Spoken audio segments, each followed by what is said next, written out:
Terkadang yang paling menyakitkan itu bukan tentang kehilangan, tapi tentang tahu sejak awal bahwa kamu tidak pernah benar-benar punya kesempatan. Aku mencintainya dengan cara yang sederhana, tulus, dan mungkin juga terlalu naif.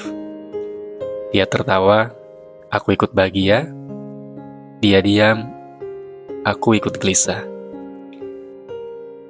Tapi di antara semua perasaan itu, ada satu hal yang selalu berdiri tegak seperti tembok yang tak bisa ku tembus.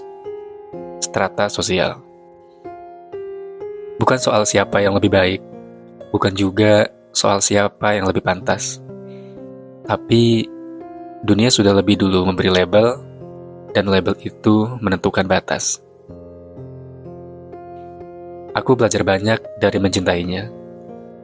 Tentang harapan yang harus ditahan, tentang rindu yang tak selalu boleh diungkapkan, dan tentang bagaimana rasanya berdiri dekat, tapi tak pernah benar-benar bisa menggenggam. Ini bukan cerita tentang cinta yang kalah. Ini cerita tentang cinta yang bahkan sebelum dimulai, sudah tahu kemana akhirnya akan pergi.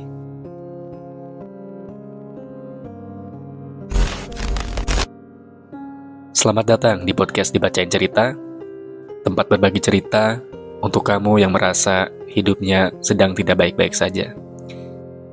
Dan hari ini, kita mulai dari satu pertanyaan sederhana. Seberapa kuat kamu bertahan saat cinta harus berhadapan dengan perbedaan ekonomi? Kita semua tahu ya, bahwa salah satu insecure terbesar laki-laki itu di ekonomi. Jangankan di hadapan perempuan, di hadapan sesama laki-laki pun kadang kita sebagai cowok gitu ya, itu merasa insecure kalau kita belum sukses dan belum jadi apa-apa gitu. Karena ada istilah, harga diri laki-laki itu di pekerjaan. Dan makin dewasa, aku semakin membenarkan bahwa kalimat itu 100% fakta. Jadi di episode 2 ini, aku akan berbagi cerita dari pengalaman relationship teman kuliahku, sebut saja namanya Alif.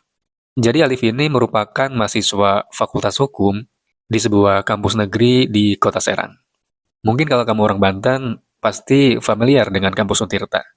Tapi bagi kamu yang belum mengetahui, Untirta itu salah satu kampus negeri terbaik di Kota Serang yang sekarang berlokasi di Jidangsari. Kalau dulu, sewaktu aku masih kuliah, itu lokasinya di Terminal Pakupatan, kawasan transit bus antar kota. Lanjut ke cerita. Jadi di FH Untirta ini, Alif berkuliah dan menempuh pendidikan sebagai mahasiswa hukum. Di kampus manapun, yang namanya Fakultas Hukum itu dihuni oleh orang-orang kelas menengah dan kelas menengah atas. Mahasiswanya banyak yang stylish, gaul, anak orang kaya gitu. Nah, si Alif ini mungkin salah satu anomali di jurusan hukum. Karena dia ini berasal dari keluarga yang ya biasa aja. Bahkan dia masuk di FA pun jalur beasiswa anak kurang mampu gitu. Dulu namanya beasiswa bidik misi. Sekarang itu namanya ganti jadi KIP. Si Alif ini, dia di FH bertemu dengan seorang perempuan cantik, anak orang punya. Dan itu kelihatan dari cara dia berpakaian. Stylish gitu. Beda sama si Alif yang pakaiannya mentok di kemeja kotak-kotak flanel. Nah, sialnya, si Alif ini jatuh cinta sama ini perempuan. Sebenarnya dia tahu ya dari awal bahwa ini tuh kayak nggak mungkin gitu. Tapi yang namanya perasaan kan nggak bisa diatur ya, kita harus mencintai siapa. Rasa cinta itu selalu datang dengan sendirinya tanpa kita bisa memilih harus menjatuhkan hati kepada siapa. Itu juga yang dirasakan Alif ketika jatuh hati dengan perempuan cantik ini, sebut saja namanya Rea. Jadi si Alif ini tipikal cowok yang bisa dibilang kurang pandai PDKT sama cewek gitu. Ditambah dia malah jatuh hati dengan cewek anak orang kaya. Makin bingung dia kan, dari mana gitu dia harus memulai. Sebenarnya mereka udah saling CVA satu sama lain ya, as a friend aja gitu. Tapi si Alif ini minder buat PDKT karena selama dia memantau aktivitas Rea dari story, kelihatannya Rea ini anak tongkrongan banget. Yang kalau ngerjain tugas itu di kafe, tiap weekend nongki-nongki, Dan di kampus juga dia punya geng bersama teman-teman ceweknya yang udah pasti main mulu. Beda banget sama si Alif ini yang aktivitas luar kelasnya palingan cuma di perpus, baca buku gitu. Karena memang Alif ini hidup sehari-hari dari uang beasiswa, dan itu sangat pas-pasan, jadi gak ada sisa buat nongkrong bersama teman-temannya. Bisa dibilang secara lifestyle, Alif sama Rea ini bagaikan langit dan bumi.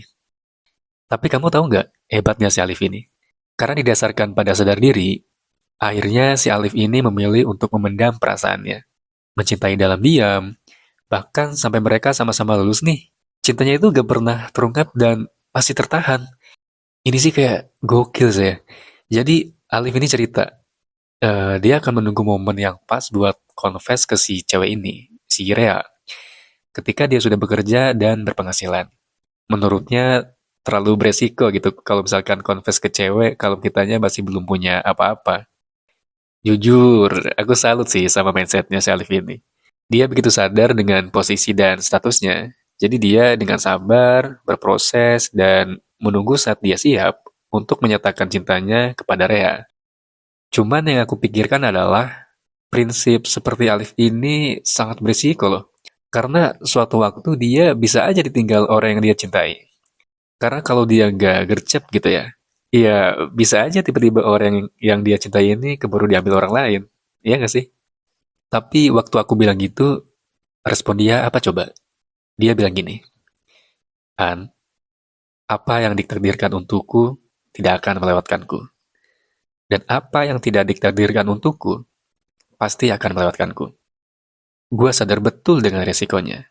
Jadi sebisa mungkin, gue menyisakan ruang ikhlas kalau semisalnya Rea memang bukan buat gue. Selama gue lihat dia belum sama orang lain, ya gue bakal terus mengusahakan dan mencintainya. Gue bakal stop mencintai dan mengikhlaskan dia ketika dia udah milik orang lain sepenuhnya. Jujur, speechless sih dengernya. Sebegitu dalam cintanya Alif ke Rea. Aku kurang paham ya, kenapa dia ini bisa cinta begitu dalam ke orang yang dia sendiri belum pernah ada waktu quality time bareng. Cuma ya balik lagi, namanya perasaan itu kita gak bisa atur bakal jatuh ke siapa. Mungkin ada faktor X dari Rea yang bikin Alif ini kecintaan parah. Singkat cerita nih ya, walaupun semasa kuliah Alif hanya mengagumi dari jauh, mencintai dalam diam, ternyata takdir sedikit berpihak ke Alif. Karena mereka berdua tiba-tiba dipertemukan kembali 2 tahun setelah kelulusan. Pertemuan ini bisa dibilang gak disengaja ya, karena mereka bertemu kebetulan banget di sebuah event book fair di kampus mereka. Jadi saat itu kampus mereka lagi ada event literasi gitu. Di situ karena ada bazar buku, akhirnya si Alif datang buat beli beberapa buku. Gak disengaja banget di situ dia ketemu sama Rea, orang yang dia cintai sejak lama. Rea ini ceritanya yang nyapa duluan, sebagai teman lama gitu ya. Karena Alif ini ngelihat ternyata Rea ini cukup humble, akhirnya mereka ngobrol lumayan lama. Flashback masa-masa kuliah gitu. Nah, plot twistnya, ternyata si Rea ini book lover juga, alias dia ini pecinta dan pembaca buku sama kayak Alif. Bahkan nih, Rea ini tahu beberapa judul buku yang Alif pernah baca. Di sini Alif kaget sih, karena orang yang dulu dia lihat glamor ternyata punya sisi intelektual yang baik. Nah, dari sini sudut pandang Alif ke Rea itu berubah. Dia tidak lagi memandang Rea sebagai cewek Eva yang hedon, tapi sekarang Alif melihat dia sebagai perempuan cerdas, yang kaya, dan kebetulan kuliah di FH.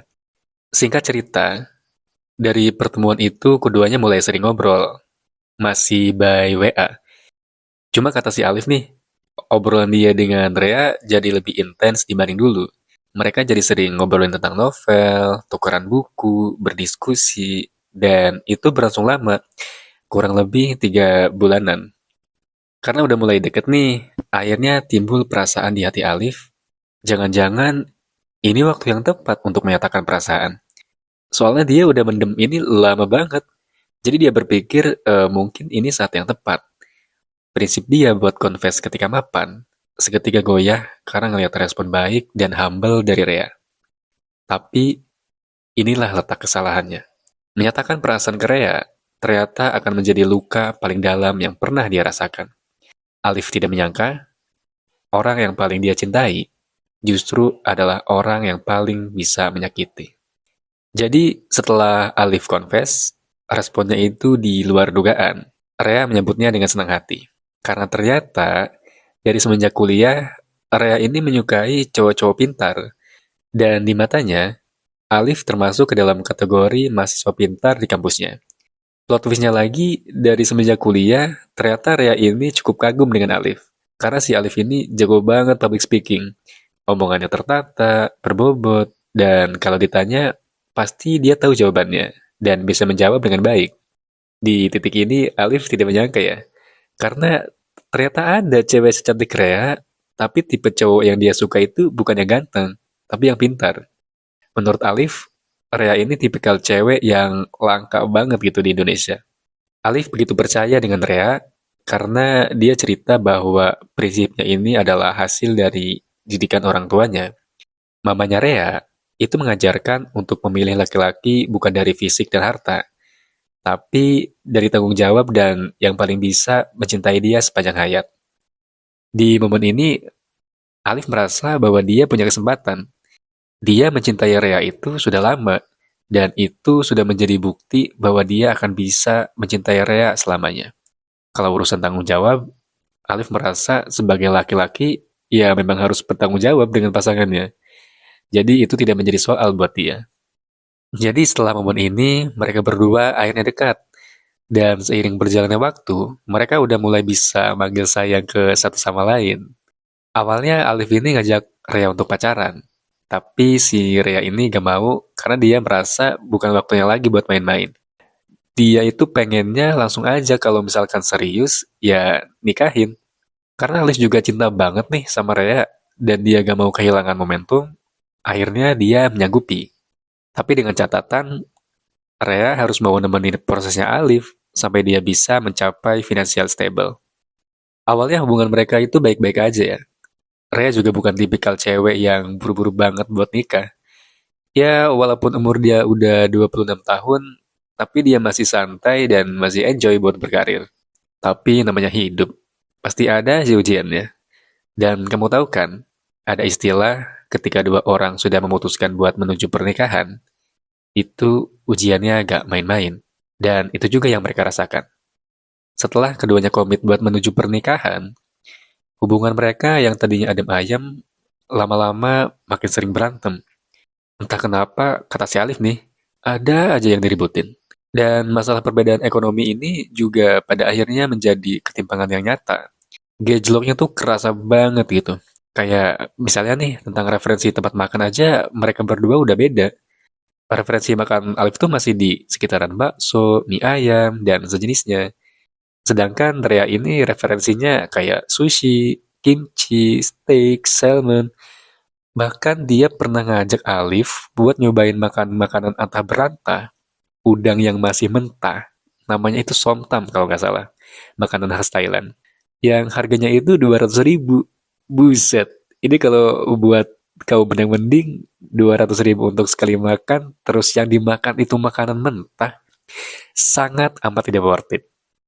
Pas aku dengar cerita di bagian ini sih, jujur, kelas sosialnya kerasa banget gitu. Mungkin kalau Alif ini pakai logika, mending mundur sih. Cuma karena dia sangat amat kecintaan, akhirnya si Alif ini mencoba buat maju terus.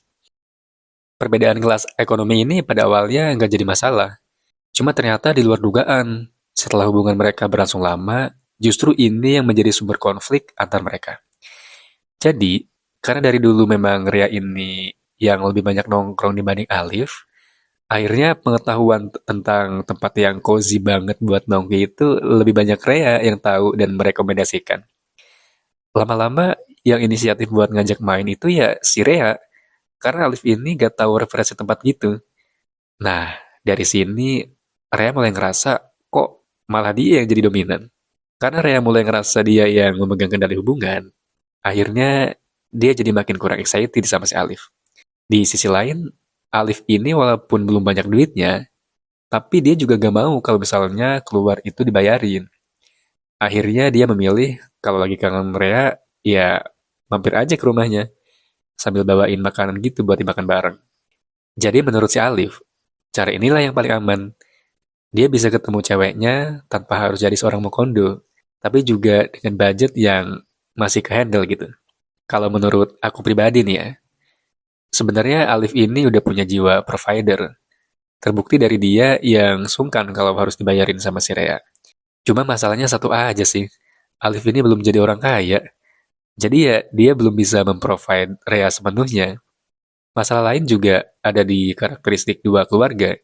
Jadi si Alif ini udah ngenalin Rea ke orang tuanya. Begitupun sebaliknya. Rea juga udah kenalin Alif ke keluarganya. Tapi di sini ada gejolaknya lagi.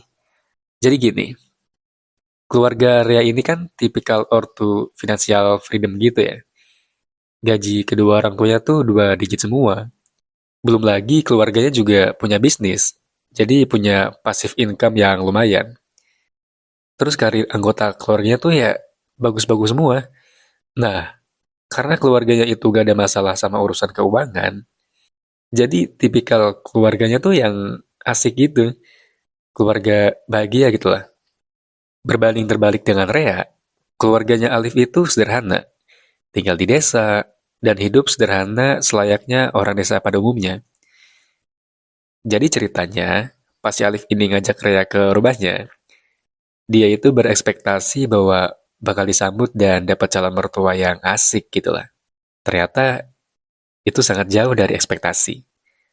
Orang tuanya Alif kayak canggung gitu buat ngobrol sama Rea.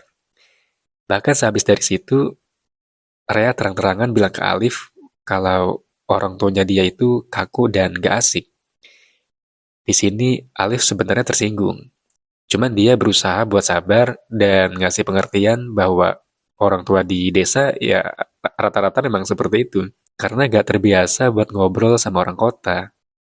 Di titik ini muncul keraguan dari Rea buat lanjut sama Alif. Tapi walaupun begitu, mereka berdua masih tetap lanjutin hubungan karena si Alif ini berkali-kali meyakinkan Rea buat mau sama dia. Nah, titik gejolak ekonomi ini terjadi lagi ketika Rea bercerita tentang harga-harga barangnya, harga barang-barangnya dia gitu.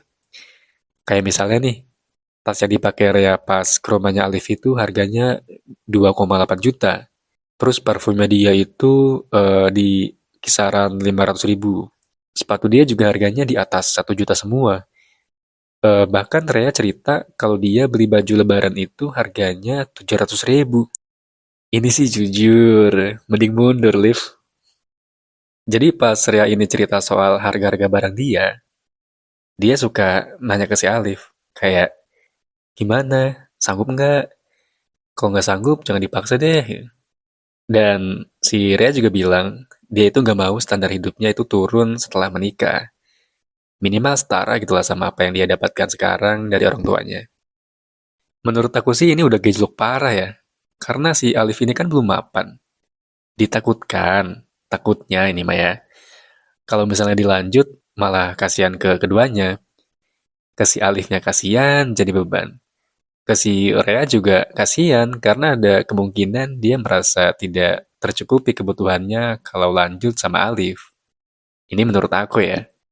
Tapi gejolak ekonomi yang paling menentukan itu, ketika Rea punya wedding dream, itu menikah di hotel atau minimal intimate di cafe. Dan dia juga berkeinginan mahar dia itu di range 20 sampai 30 gram emas. Kayak, what the hell? Ini kayak bukan permintaan sih, tapi kayak semacam kode agar si Alif ini mundur secara perlahan. Kayak nyuruh buat si Alif ini sadar diri gitu. Karena harga 1 gram emas sekarang itu kan di kisaran 3,2 ya. Kalau misalnya dikali 30 gram, itu berarti sekitar 96 juta rupiah. 96 juta rupiah coy. Buset, asli dah. Rea, dengerin ya. Mending lu nikah sama anak bos tambang dah. Atau minimal lu cari CEO dah biar wedding dream lu itu kesampaian. Bisa-bisa aja lu ngomong kayak gitu ke cowok yang belum sukses. Menurut aku sih ini udah gejlok terparah di hubungan mereka. Ya, sebenarnya gak masalah kalau kalian cewek punya wedding dream. Tapi kalian juga harus ngaca dengan siapa kalian menjalin hubungan sekarang. Kalau emang wedding dreamnya mahal, ya cari cowok orang kaya lah. Walaupun cowok kalau udah kaya juga standarnya naik lagi sih. Bisa jadi nyari cewek yang lebih gacor lagi. Jadi ini kayak semacam link and match yang kadang suka nggak klik gitu. Ini kita lanjut cerita ya. Jadi singkat cerita, akhirnya dengan segala gejolak ekonomi itu, mereka berdua bersepakat buat tidak melanjutkan hubungan. Goks! Goks sih ini. Ini udah paling pas dan paling bener sih. Karena kalau dilanjut, kemungkinan ribut karena ekonominya itu besar banget. Karena kasihan anjir, cowok belum kaya harus dihadapkan pada cewek mahal. Mending ya si Alif ini fokus kerja dulu, fokus nabung, bangun karir. Nanti kalau duitnya udah cukup nih, baru dah tuh cari cewek buat dinikahin. Tapi keputusan mereka untuk menghentikan hubungan itu juga keputusan yang wise sih, bijak. Karena mereka memutuskan sesuatu menggunakan logika, bukan sekedar pakai perasaan. Sebenarnya mereka ini saling mencintai satu sama lain. Tapi karena gaya hidup yang bertolak belakang satu sama lain, dengan kesadaran penuh, akhirnya mereka memutuskan buat gak lanjut. Nah, sekarang kita tiba di penghujung cerita. Dan di sini aku mau kasih saran ke Alif dan juga untuk cowok-cowok yang belum mapan di luaran sana yang masih mencari cinta sejatinya.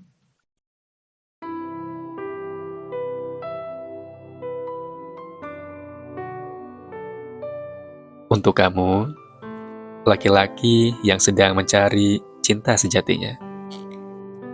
Aku tahu, di balik senyummu yang tenang, ada hati yang diam-diam juga ingin dimengerti. Ada rasa ingin memiliki seseorang yang bukan hanya datang saat senang, tetapi juga tetap tinggal ketika hidup sedang tidak baik-baik saja. Mungkin kamu pernah jatuh cinta dengan sungguh-sungguh, lalu kecewa, pernah berharap terlalu dalam, lalu ditinggalkan tanpa alasan yang jelas. Dan sejak itu, kamu jadi lebih hati-hati membuka hati. Bukan karena tidak ingin mencintai lagi, tetapi karena kamu tahu rasanya hancur setelah terlalu percaya. Namun di tengah semua itu, kamu masih tetap mencari. Bukan sekedar mencari seseorang untuk mengisi kesepian, tetapi seseorang yang bisa menerima segala kurangmu, memahami lelahmu, dan berjalan bersamamu tanpa banyak tuntutan. Kamu tidak perlu mencari yang sempurna, kamu hanya perlu seseorang yang tulus dan menerima.